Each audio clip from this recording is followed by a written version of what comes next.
Hello friends, नमस्कार and welcome to समाधान। और साथियों, उम्मीद है कि आप सब अच्छे होंगे और स्टडी आपकी कंटिन्यू चल रही होगी। यहाँ पे जो बिहार पुलिस भर्ती आई है, ये एक बहुत बड़ी भर्ती है। लेकिन यहाँ पे अभ्यर्थियों को ज़रूर सावधान होना चाहिए फॉर्म भरने से पहले। चूँकि यहाँ पे अगर आप एक छोटी सी गलती भी करते हैं तो इस बड़ी भर्ती से आपको बाहर होना पड़ सकता है, और ये एक गलती आपको बहुत भारी पड़ने वाली है। चूँकि ये अभी इलेक्शन है और इतनी बड़ी भर्ती आई है, फिर आगे भर्ती कब आएगी और कितनी आएगी ये कोई नहीं जानता है। तो इस भर्ती में अच्छे से आपको फॉर्म भरना है। सबसे पहला पड़ाव यही होता है कि आप फॉर्म भर रहे अच्छे से भरें ताकि आपका आवेदन रद्द ना हो। अब यहाँ पे जो ज़रूरी डॉक्यूमेंट्स है फॉर्म भरने से पहले आपको रेडी कर लेना चाहिए। यहाँ पे हम लोग देखने वाले हैं कौन कौन से डॉक्यूमेंट्स लगेगा, साथ ही आपको किन किन गलतियों से बचना है यहाँ पे। तो चलिए पूरा यहाँ पे डिटेल्स में इसको देख लेते हैं। समय निकाल करके ज़रूर इस वीडियो को देख लीजिएगा, तभी फॉर्म को भरना है। अब जो सबसे पहला बात यहाँ पे देखेंगे हम लोग साथियों, ये पहला चीज़ होता है कि आखिर फॉर्म रद्द कब होता है। तो यहाँ पे पॉइंट देखेंगे, मेंशन किया गया है आपके ऑफिशियल नोटिफिकेशन में ही, जो उम्मीदवारी रद्दीकरण का कारण बनता है। तो यहाँ पे देखेंगे, आवेदक की उम्मीदवारी किसी भी समय निम्नलिखित आधार पर बिना कारण बताए रद्द की जा सकती है। पहला पॉइंट यहाँ पे देखेंगे तो आवेदन पत्र का प्रथम भाग पंजीकरण भरा जाना है, परंतु द्वितीय भाग को भरकर सबमिट न करना। मतलब यहाँ पे आपने रजिस्ट्रेशन कर दिया। बहुत से कैंडिडेट के साथ में ऐसा होता है कि रजिस्ट्रेशन कर दिए, फॉर्म भी भर दिए, लेकिन उनको पता ही नहीं चलता है कि वो अपना फॉर्म फाइनली सबमिट किए हैं या नहीं। उनको लगता है कि सबमिट कर दिए हैं, बट वो आधी अधूरा छोड़ देते हैं। इस कंडीशन में भी आपका फॉर्म वहाँ पे रद्द हो जाता है। तो यहाँ पे ये सावधानी आपको बरतनी है कि फॉर्म अच्छे तरीके से सबमिट करना है, उसको दोबारा हो सके तो चेक कर लेना है कि फॉर्म सबमिट हुआ है या नहीं। जो दूसरी यहाँ पे पॉइंट है, आवेदक द्वारा जो फोटो होता है अथवा हस्ताक्षर जो अपलोड ना किया जाना, या किसी अन्य व्यक्ति का या अन्य फोटो एवं हस्ताक्षर का अपलोड किया जाना। अब यहाँ पे मैं एक चीज़ आपको बता दूं, ये जो फोटो और हस्ताक्षर है, आपको ध्यान देकर के फॉर्म तो भरना ही है। लेकिन होता क्या है कि अगर आपका फॉर्म बाय द वे, चूँकि मिस्टेक तो जानबूझ के कोई नहीं करता है, लेकिन अगर किसी कारण से आपका फ़ोटो में कोई त्रुटि है तो इसके कारण से आपका फॉर्म रद्द तो नहीं होता है, लेकिन एक आपको मौका दिया जाता है। अब ये मौका कब मिलता है, तो आप चैनल पर नए हैं तो चैनल को सब्सक्राइब करके जुड़ जाइएगा। जब ये इसका स्क्रूटनी होता है तो मैं आपको अपडेट कर दूंगा। उसमें कैंडिडेट का लिस्ट रहता है, नाम उसमें, और उसमें जिनका भी नाम मेंशन होता है उनको दोबारा मौका दिया जाता है फ़ोटो सिग्नेचर डालने के लिए यहाँ पे। तो इसके लिए आपको परेशान नहीं होना है, चैनल को सब्सक्राइब करके जुड़े रहना है। अगला जो यहाँ पे पॉइंट मेंशन है, आवेदन मूल्य का ऑनलाइन भुगतान न किया जाना अथवा भुगतान के पश्चात राशि को पुनः बैंक से चार्ज बैक के रूप में प्राप्त कर लेना।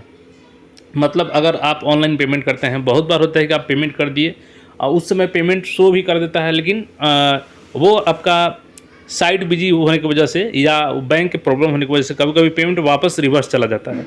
तो वो आपको कंडीशन यहाँ पर देख लेना है कि आपका पेमेंट कहीं सब रिवर्स तो नहीं हो गया।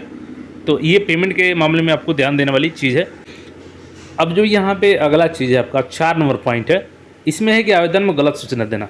देखिए, अन्य भर्तियों में जैसे कि आप कैटेगरी की बात करें, अगर मान चलिए आपका जनरल कैटेगरी है, आपने गलती से ओबीसी डाल दिया, एससी एसटी डाल दिया, तो इस कंडीशन में सीधे आपका आवेदन रद्द हो जाएगा। मतलब आपको एग्ज़ाम पास करने के बाद भी आपको यहाँ से बाहर कर दिया जाएगा। और अन्य एग्जाम में होता क्या है कि अगर आपने कैटेगरी मिस्टेक कर दी है लेकिन जनरल से आपका मार्क्स अच्छा है तो रिजल्ट कर दिया जाता है। लेकिन इस कंडीशन में बिहार पुलिस में ऐसा कभी नहीं किया गया, सीधे बाहर ही किया जाता है। यहाँ पे मेंशन भी किया गया है प्रॉपर इसको, गलत आरक्षण कोटि भरा जाना अथवा अनारक्षित कोटि से संबंध रखने वाले आवेदक द्वारा किसी आरक्षण कोटि का दावा किया जाना। तो वही मैंने बताया जो कि जनरल का होते हुए अगर आप रिजर्व कैटेगरी में भर देते हैं तो इस कंडीशन में बिल्कुल आपको कोई मौका नहीं दिया जाता है एग्जाम पास करने के बाद भी। 6ठा नंबर पॉइंट देने वाली यहाँ पे ध्यान दीजिएगा, आवेदन में दी गई सूचनाओं का दस्तावेज सत्यापन में गलत पाया जाना। मतलब कि आपने जो भी आवेदन सूचना दिया है, चाहे वो रिजर्वेशन को लेकर कहे, एग्ज़ाम को लेकर कहे, पासिंग आपका ईयर कब है और डेट ऑफ बर्थ, ये सभी अगर आपका डॉक्यूमेंट्स से भिन्न पाया जाता है, मतलब दोनों में डिफरेंस पाया जाता है, तो इस कंडीशन में भी आपका वहाँ पर उम्मीदवारी रद्द कर दी जाती है। अब यहाँ है आवेदन में जन्म तिथि गलत अंकित करना है, डेट ऑफ बर्थ आपको सही फिल करना है। अगर आप डेट ऑफ बर्थ मिस्टेक कर देते हैं तो वहाँ भी आपको बाहर का रास्ता दिखाया जाएगा। आवेदन में आपके यहाँ पे जेंडर भी सही से भरना है। बहुत से कैंडिडेट के साथ में ये मिस्टेक होता है कि मेल फीमेल हो जाता है और फीमेल का मेल हो जाता है, तो ये गलती आपको नहीं करनी है। अगला यहाँ पे है कि आवेदक का उम्मीदवारी की पात्रता पूर्ण न करना, जैसे विनिर्देशित तिथि को निर्धारित उम्र सीमा, यानी कि जो कट ऑफ डेट है। अब यहाँ पे कट ऑफ डेट मैं आपको बता दूँ कि यहाँ पे क्या है कट ऑफ डेट। तो यहाँ पे कट ऑफ डेट आपका 1/8/2022 है, यानी अगर अभी आपका 2023 में 18 साल पूरा हो रहा है और आप सोचेंगे कि हम तो 18 साल के हो गए हैं, फॉर्म भर सकते हैं, तो उस कंडीशन में आपको वहाँ पे एग्ज़ाम पास करने के बाद भी आपका उम्मीदवारी रद्द कर दिया जाएगा, क्योंकि यहाँ पे जो कट ऑफ डेट है वो 1 अगस्त 2022 है। यानी 1 अगस्त 2022 के अनुसार आपका मिनिमम 18 होना चाहिए, न कि अभी के समय में। तो ये चीज़ आपको ध्यान देना है यहाँ पे। साथ ही आपका क्वालिफिकेशन भी इसी डेट का होना चाहिए, ऐसा नहीं कि अभी इस साल पास किए हैं और भर सकते हैं, उम्र है तो नहीं। तो इन कंडीशंस को ध्यान देना है। अगर ऐसा आपका नहीं है कंडीशन, अगर 1/8/2022 को आप कंडीशन फुलफिल नहीं करते हैं तो आप फॉर्म को मत भरिएगा, ये मेरा सजेशन है यहाँ पे। आगे यहाँ पे देखेंगे, उसके बाद से आपका जो यहाँ पे जैसे ईबीसी हो गया, बीसी हो गया, ये सर्टिफिकेट अगर आप उपलब्ध वहाँ पे नहीं कराते हैं और फॉर्म में कैटेगरी अपना मेंशन करते हैं, उस कंडीशन में भी आपको यहाँ पे उम्मीदवारी रद्द किया जाएगा, जैसे यहाँ पे मेंशन भी किया गया है।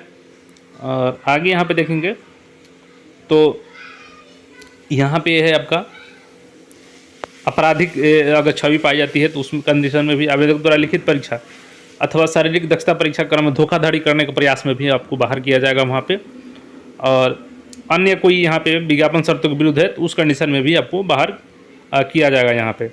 अब बात कर लेते हैं साथियों कि कौन से डॉक्यूमेंट्स आपको बना करके रेडी रखने होंगे फॉर्म भरने से पहले, तो चलिए उसको भी यहाँ पे समझ लेते हैं। सबसे पहले तो आपका जो पीईटी का डेट आता है उस डेट को आपको शामिल होना होता है वहाँ पे। और यहाँ पे जो डॉक्यूमेंट्स आपको लेके जाना होता है, जैसे कि शारीरिक दक्षता परीक्षा जो होती है, तो उसमें अपने सभी अभ्यर्थी समय पर प्रवेश पत्र और ऑनलाइन आवेदन पावती, ये आपको ज़रूर अभी जो फॉर्म भरेंगे उसका ऑनलाइन आवेदन पावती को आपको प्रिंट करा करके कहीं ना कहीं रख लेना होगा। बहुत से कैंडिडेट भूल जाते हैं, ऐसा कंडीशन हमने देखा है कि उनका ये तक पता नहीं होता है रोल नंबर तक कि वो अपना रिजल्ट कैसे चेक करें, एडमिट कार्ड भूल जाते हैं, रजिस्ट्रेशन फॉर्म भूल जाते हैं। तो ये दोनों चीज़ आपको ध्यान से रखना होगा। हालांकि ये बाद में वहाँ पे मिल जाता है अगर किसी कारणवश आपको भूल जाते हैं तो, लेकिन कोशिश यही करनी होगी आपको कि प्रिंट करा करके ज़रूर रख लें, क्योंकि आजकल मोबाइल है, ज़्यादातर लोग मोबाइल में ही रखते हैं और वहीं से वो डिलीट हो जाता है। तो एक हार्ड कॉपी इसका ज़रूर रखिएगा। साथ में इसके अलावा आपका जो यहाँ पे देखेंगे तो यहाँ पे वैध फोटोयुक्त पहचान पत्र, जैसे आपका आधार कार्ड, मतदाता पहचान पत्र, ड्राइविंग लाइसेंस। तो जो फॉर्म में अगर आप आधार कार्ड डाल रहे हैं तो उसका सारा डेटा देख लीजिएगा कि सही है कि नहीं है।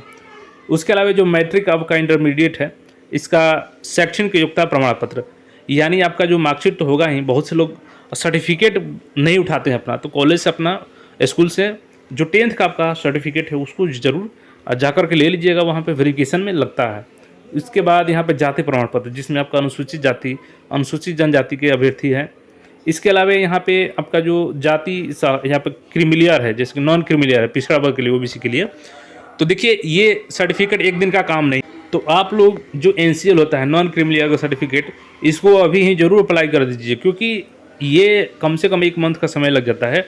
और इसके लिए सबसे पहले आपको सिंपल कास्ट बनवाना पड़ेगा, इनकम और रेसिडेंस, उसके बाद ये अप्लाई होता है। तो अभी से आप लोग इस प्रक्रिया में लग जाएं।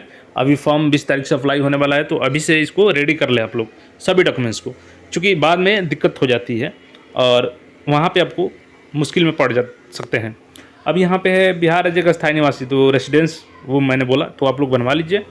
और इसके अलावा यहाँ पे भारतीय मूल के गोरखा हैं तो भी इस कंडीशन में आपका सर्टिफिकेट देंगे तो छूट मिलेगा वहाँ पे। और अगर आपके दादा या नाना जो भी हैं यहाँ पे स्वतंत्रता सेनानी है, इस कंडीशन में आपको सर्टिफिकेट है तो ज़रूर उसको लगाइएगा, उसमें छूट मिल सकता है। EWS वाले यहाँ पे ध्यान देंगे, उनको भी यहाँ पे अपना सर्टिफिकेट बनवा लेना होगा, तभी उनको छूट मिलेगा यहाँ पे मेरिट में। तो यहाँ पे ये जो डॉक्यूमेंट्स है यहाँ पे हमने बता दिया, एक बार देख लीजिए डॉक्यूमेंट्स का लिस्ट यहाँ पे है। मैट्रिक हो गया, 12th का हो गया, यहाँ पे 12th का सारा यहाँ पे सर्टिफिकेट और मार्कशीट, ये सभी चीज़ लगेंगे यहाँ पे। इन सबको आपको ले लेना है अपने कॉलेज से। अगर मान के चलिए कि किसी का अभी इशू नहीं हुआ है 12th वाला सर्टिफिकेट, तो वहाँ पे प्रोविजनस काम चल जाएगा, लेकिन मैट्रिक वाला आपका ज़रूर होना चाहिए। तो इन सभी डॉक्यूमेंट्स को आप लोग अभी बनवा लीजिए, रेडी कर लीजिए, ताकि आगे चल के आपको डॉक्यूमेंट्स वेरिफिकेशन में दिक्कत ना हो, क्योंकि ये जो डॉक्यूमेंट्स वेरिफिकेशन होता है ये फिजिकल के समय में आपसे डॉक्यूमेंट्स मांगे जाते हैं। तो आई होप सारा डिटेल्स आप समझ गए होंगे और किन किन गलतियों से बचना है ये भी आपको पता चल गया। तो फॉर्म को अच्छे से भरिएगा और कोई क्वेरी हो तो आप कमेंट जरूर कीजिएगा। जल्द ही मिलते हैं नए अपडेट के साथ में, तब तक के लिए चैनल पर नए हैं तो चैनल को सब्सक्राइब करके जुड़ जाए। धन्यवाद।